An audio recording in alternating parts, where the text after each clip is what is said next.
मेला में देखे रहे हो तोला पहली नजरिया में, दिल हर खोगे मोर तोर मीठी बतिया माँ। अच्छा पीला गमछा वाला रे और दिला चुरा रे, अच्छा हंसे हंस के नैना माँ जादूला उतारे। ए काबर देखत रहिस मोला ऐसने मुस्का मुस्का के, मोर घलो मन हर डोले तोला धीरे धीरे देख के। तोर मीठी मुस्कान रे मोला दीवाना कर डारे, तोर माया के रंग माँ जिंदगी ला रंग डारे। संग संग चल बोले हाथ में हाथ धर के, माया के रद्दा माँ सपना नया गढ़ के। तय मोर राजा तय मोर रानी,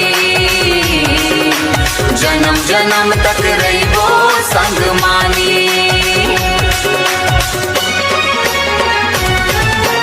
नदी किनारे बैठ के तोर संग गपियाबो, चंदा तारा गवा बनही माया के गीत गाबो। अच्छा मोबाइल के वॉलपेपर माँ फोटो सजाए वो, रोज बिहान उठ के सजनी तोर चेहरा निहारे वो। ए फूल जैसन दिन होही जब तै संग रहिबे, दुख के बदरा आवे घलो तै हाथ छन छोड़बे वो। मोर सपना माया रोज मोर मन बहिला, तोर बिना ये दिल मोर एक पल घलो नहीं रहा। ओ सजनी सुन ले मोर अरजिया, ओ सजना तय मोर जिंदगी हा, तोर बिना सुना लागे संसार। तेरे बेता मोर जीवन सवार।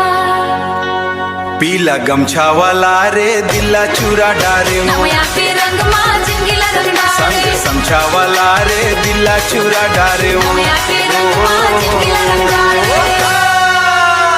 एहिया संग संग रहिबो जन्म जन्म के साजा।